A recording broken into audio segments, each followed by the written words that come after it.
Advanced DML Operations Part 2 of 3. In this nugget, we're going to look at how to modify query results in some really powerful ways.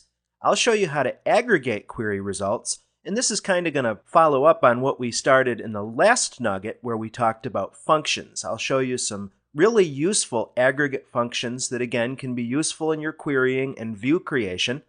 I'll also show you how to use the grouping option so that we can do sum totals and subtotals and all sorts of different multi-level grouping in our query results. A lot of interesting stuff to learn in this nugget. Let's get started. Aggregating query results. I hope that you watched the nugget previous to this one where I introduced and defined what functions and operators are. Let's define another term. What does it mean to aggregate? Aggregate is a verb that means assemble. So when we're thinking of aggregating query results, we're looking at different ways to analyze the entire set of data of a query or some of that result.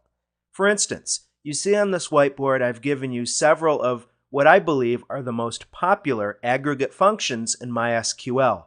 We have min and max, which very simply can be used to retrieve the smallest or largest data value respectively in your result set. And you're going to see in the demo that these functions are awfully useful. You can pass in columns into the parentheses. You can pass in just nothing and get a minimum value for the entire query, whatever your select statement is, and so on.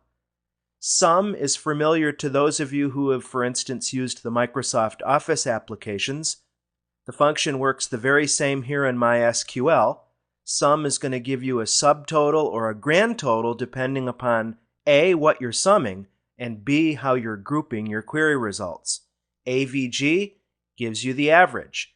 These, as I said, are perhaps the most common, but check the MySQL reference manual to get a list of all of the aggregate functions. You need to be familiar with these bad boys, not just for your MySQL certification success, but as your success as DBAs.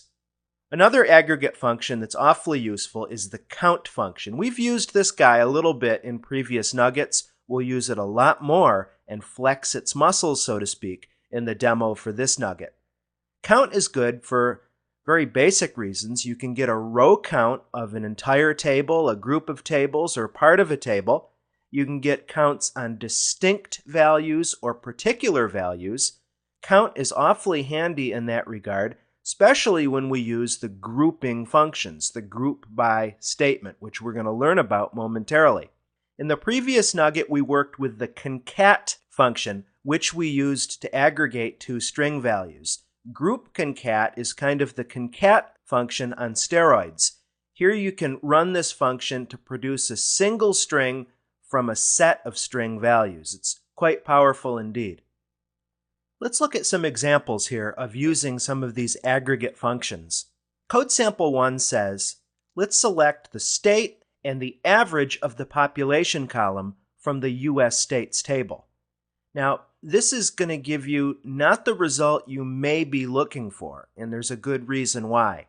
State, of course, will attempt to retrieve every state value in the table, and in the second column, it will attempt to average, MySQL will attempt, I should say, to average the values for the entire table's worth of population columns. If you wanted to see, for instance, the average population per state, this particular syntax is not going to get you there.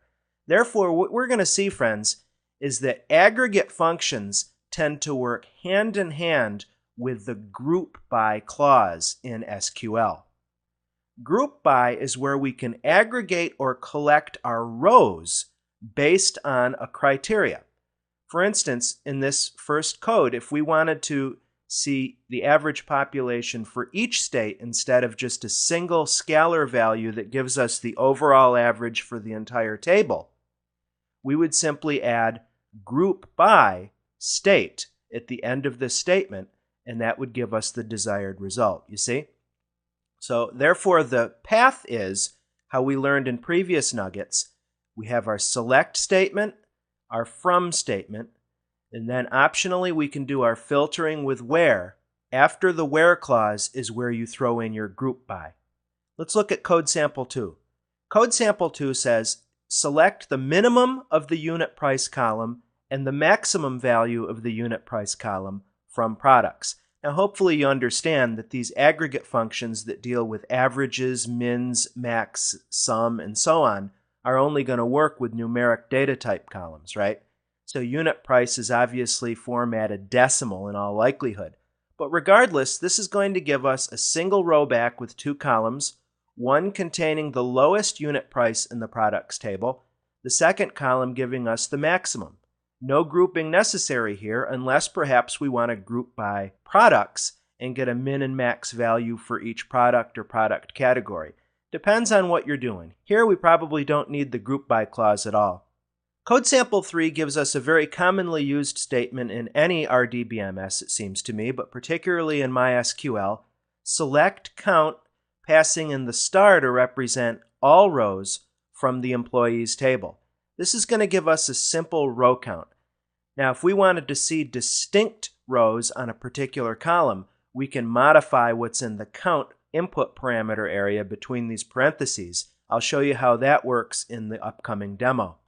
Code sample 4 shows us this group concat function, and what we're doing here is saying select group concat from the department column. We're aliasing that result as departments, and we're saying concatenate all of the values in the department column from the HR deps table where the name starts with E. Remember the like parameter that we looked at a couple nuggets ago. So this is going to give us a comma-separated list of all of the HR departments that start with E and just going to return a single row that contains that comma-separated list. That's what the group concat function does out of the box. And then you could take that result set and if you wanted to, export it to Excel or export it to some other destination, just depending upon how your business needs would dictate.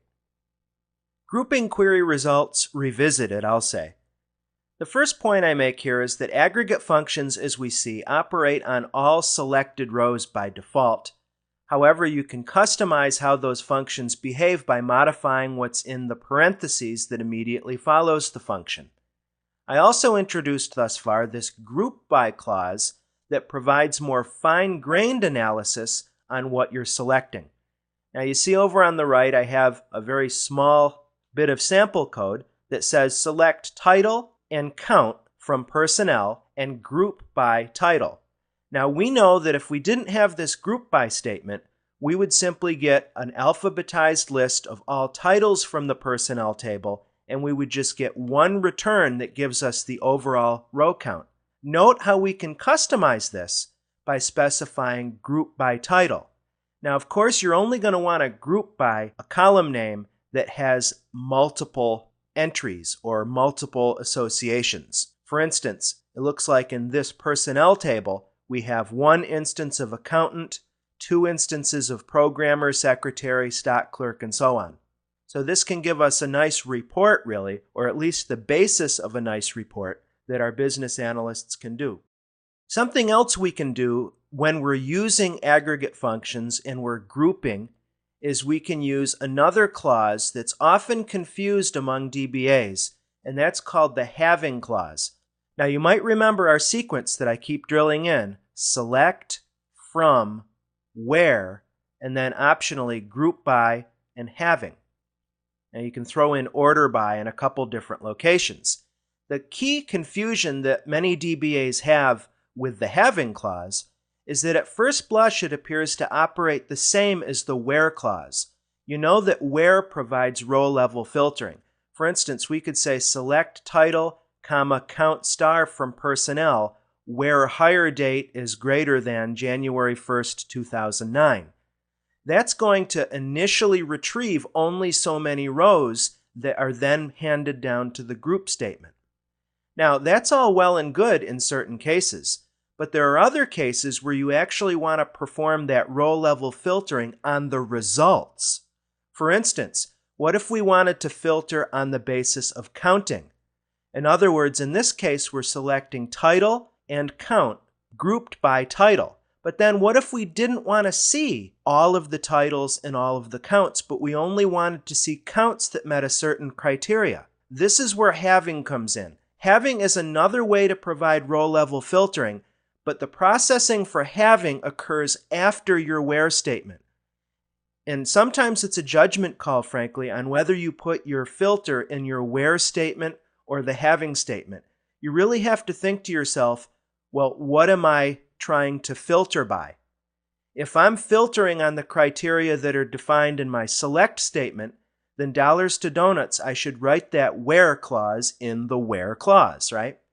However, if you're performing some kind of filtering based on an aggregate function, well, you can't very well invoke that filter until that sorting or that grouping has already taken place. Then we can specify having. So in this case, we would specify where the count is, let's say, less than 3. You see what I'm saying? And then what that would do is that would suppress, well, actually, all of these are less than 3. How about I change this to where count is greater than 1? And this would suppress those titles that have a count value of 1 or fewer from displaying in the results. I hope that that makes the situation sufficiently clear as to the difference between your where clause and your having clause. Essentially, you've got the three musketeers. You've got aggregate functions working hand in hand with the group by clause, and both of these working really well with the having clause. In our demonstration, we're going to work with the world sample database, which is a good thing for you because if you have an instance of MySQL available, you can easily download this sample database from the MySQL site and run all of the sample queries that we're about to perform. Here, of course, we're concerned with aggregating data using some of those built-in aggregate functions. We'll also work with grouping with the group by statement as well as the having statement. In this demonstration, we're going to work with aggregate functions, grouping, and so on in MySQL 5.x. We're on MySQL Nugget, the Windows box, and as you can see, I've logged into a MySQL server via an elevated command prompt. You also see that I've shown my databases, and I'm using the world database in this case. So let's show tables. Of course, there's not all that much to the world database, as you know. We're going to spend some time working with one of these tables in particular, and that's country. Let's run a describe on country to get a list of its columns. It has a fairly reasonable number of columns. We have name, obviously. We have continent that you notice is set to the enum data type.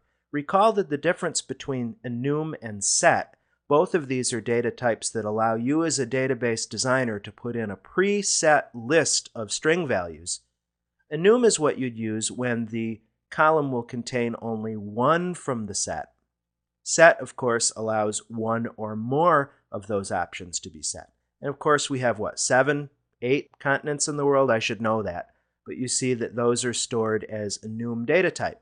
All right, well, let's start off by using that count aggregate function because it's just such a really nice multi-tool for MySQL DBAs. If we run a select count with asterisk in there from country, we'll see a return of 239, which definitely matches the number of rows in the table. If we just say select name, continent from country, we'll see once that's finished running that we have, sure enough, 239 rows in the set. Now, what if we wanted to look at, you notice that there are more than one instance of a particular continent in the country. So we have these country names alphabetized, and then we have continents for each one. So this begs certain questions, such as how many distinct continents do we have? Yes, I know we can run the describe statement, but let's try something else. Let's say select count continent, if I can spell, from country. Now that gives us what at first is a surprising result. It gives us just a list of every row in the table, 239. Now there's a modification to the count function known as count distinct that when we pass in, for instance, a column name, it's going to give us a list of all the distinct or different values in the table for that column. So in this case, what I'll do is use the up arrow to invoke my command history, and you actually place the distinct inside the parentheses. So we can say select count distinct continent from country. And notice that that comes back with just the number of those distinct continents. Now we can be a little bit more robust with this by doing a select distinct continent from country as well. That's going to just give us their names.